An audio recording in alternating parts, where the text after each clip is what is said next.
Nos nossos estudos de química orgânica, a gente vai abordar a partir de agora as funções orgânicas. E a gente vai começar pela função mais simples de todas, os hidrocarbonetos. Os hidrocarbonetos são compostos orgânicos formados exclusivamente por carbono e hidrogênio e são compostos muito encontrados no petróleo. O petróleo é uma matéria-prima para produzir diversos combustíveis que a gente conhece, né? A gente tem à nossa disposição a gasolina, o diesel, temos também a querosene, temos óleos lubrificantes. Todos esses produtos que falei são produtos obtidos a partir dessa matéria-prima que é o petróleo. Mas como o petróleo foi produzido?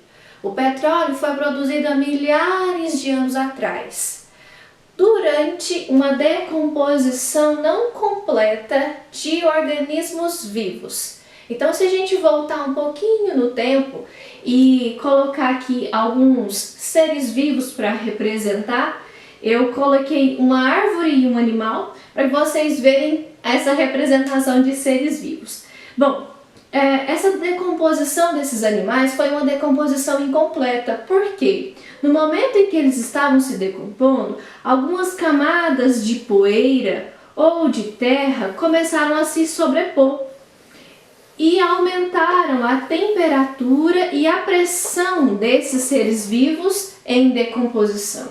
Com o aumento da temperatura e o aumento da pressão, essa decomposição não pode ser completa. E aí a gente começou a formar o petróleo. Então o petróleo é uma matéria-prima que foi obtida há muito tempo atrás, a partir da decomposição incompleta desses seres vivos, sob condições de alta temperatura e alta pressão, que foram condicionadas por conta de uma deposição de várias e várias camadas de terra. A origem de vários produtos obtidos a partir da matéria-prima do petróleo acontece por meio de um procedimento chamado de destilação fracionada. Na destilação fracionada, que ocorre nas refinarias do petróleo, a gente vai obter o petróleo bruto. Esse petróleo bruto vai ser aquecido numa torre de destilação e ali a gente vai ter a obtenção de vários produtos ou prévias de outros produtos por meio desse aquecimento e da separação por meio dos pontos de ebulição dessas substâncias. Então, quando a gente começa o aquecimento do petróleo bruto, a 40 graus Celsius, começa a sair ali no topo da torre gás de cozinha, formada por compostos como propano, com 3 átomos de carbono, butano, com 4 átomos de carbono e até mesmo pentano, com 5 átomos de carbono. Ao aumentar a temperatura, ou seja, passando para 80 graus Celsius, a gente começa a obter ali a gasolina, que tem cerca de 8 átomos de carbono. Na temperatura de 120 graus Celsius, a gente obtém a querosene, com aproximadamente 12 átomos de carbono. Com o aumento da temperatura para 200 graus Celsius, o diesel, com 16 átomos de carbono. 250 graus Celsius, o óleo lubrificante, contendo 36 átomos de carbono. E com 300 graus Celsius, o gasóleo pesado, com 44 átomos de carbono.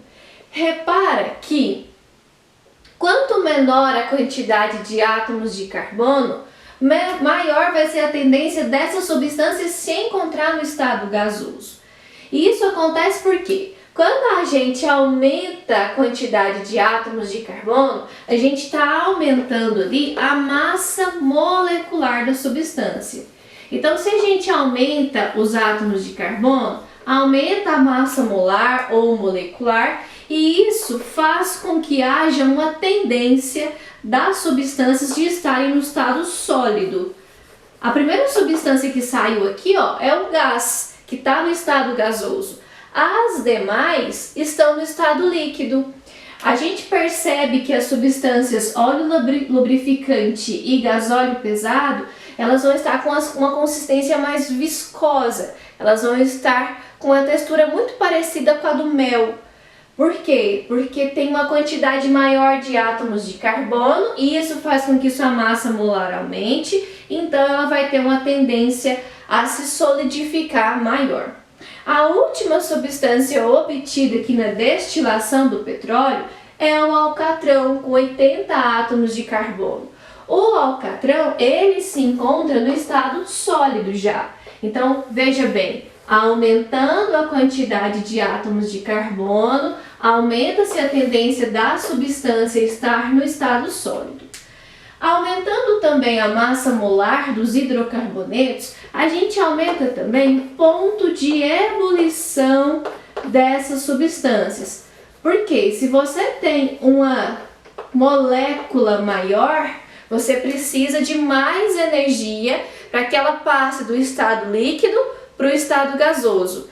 Então, moléculas que têm uma maior quantidade de átomos de carbono vão ter tendência de estar no estado sólido e vão ter um ponto de ebulição mais alto.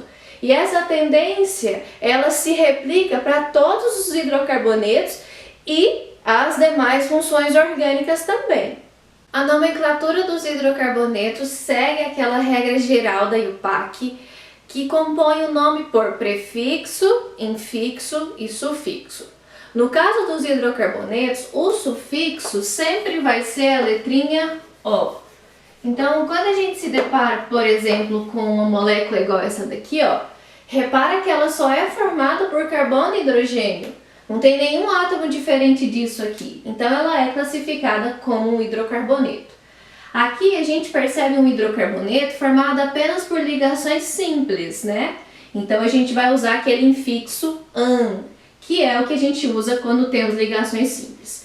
Cada pontinha representa um átomo de carbono nessa fórmula estrutural. A gente tem a presença aqui de 4 átomos de carbono, então o prefixo usado vai ser but. Ligações simples AN. E como se trata de um hidrocarboneto, a gente sempre vai usar o sufixo O. Então, essa molécula é conhecida como butano. A fórmula geral, ela vem para representar esses hidrocarbonetos em subdivisões, ou seja, a gente tem a classe dos hidrocarbonetos e consegue dividir esses hidrocarbonetos em outras classes que apresentam fórmulas moleculares comuns. A fórmula geral vai nos mostrar qual é essa fórmula molecular comum que aparece para as diferentes classes de hidrocarbonetos. A gente vai dividir as classes de hidrocarbonetos de acordo com os tipos de ligações que são realizadas entre os átomos de carbono e o tipo de cadeias que são formadas ali. Então veja bem, aqui a gente vê um hidrocarboneto formado somente por átomos de carbono ligado por meio de ligações simples, certo? Então, a gente tem ali a classe dos alcanos. Alcanos. Toda vez que você se depara com um hidrocarboneto de ligações simples, você está se deparando com a classe dos alcanos.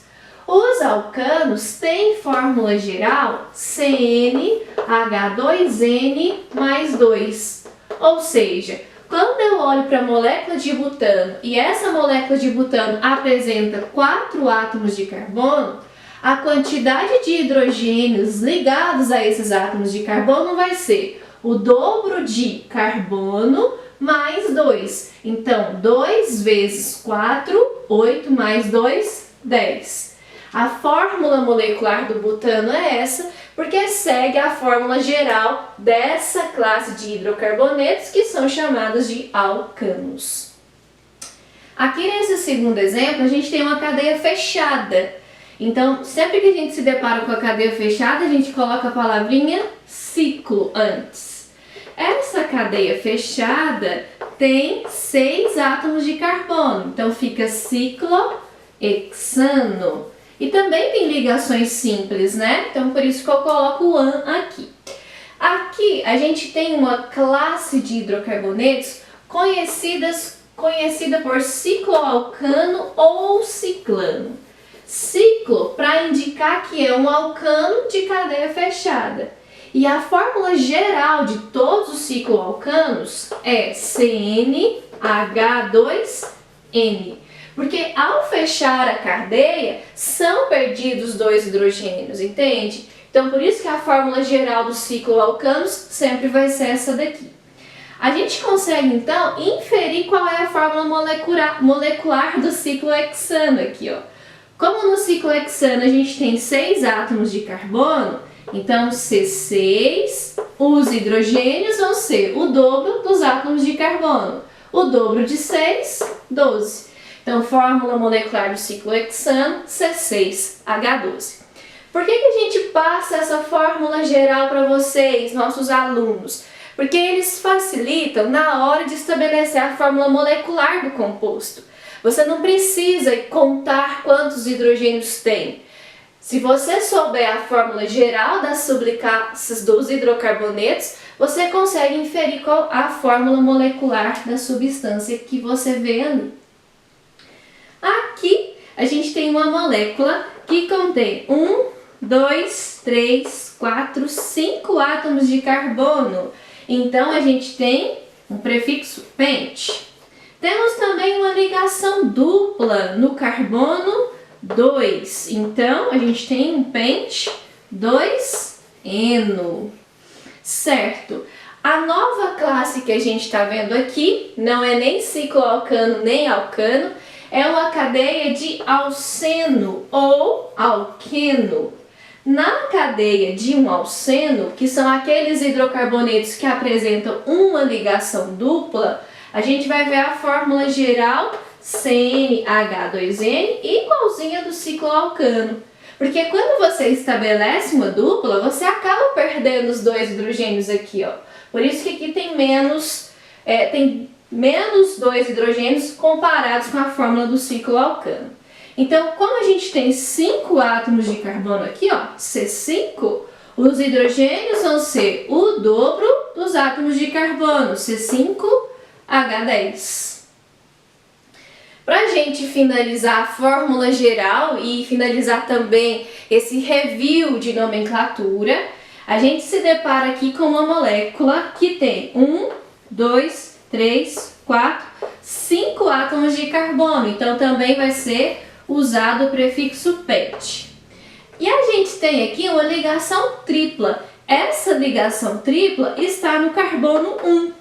Então eu vou colocar 1. Para a ligação tripla eu uso o infixo -in. E como se trata de um hidrocarboneto, eu sempre vou usar o sufixo -o no final. Então a gente tem aqui a molécula de pente 1-ino. A classe de hidrocarbonetos a qual essa molécula pertence é a classe dos alcinos, ok? Os alcinos que têm fórmula molecular CnH2n-2, que também é muito similar à dos alcadienos. O que são alcadienos? São hidrocarbonetos que têm de 2 ligações duplas. Então, tanto os alcinos quanto os alcadienos, aqueles hidrocarbonetos que têm 2 ligações duplas, vão ter a mesma fórmula geral, que é de CnH2n-2. Quando a gente olha para o pentino, então, olha só, são 5 átomos de carbono, né?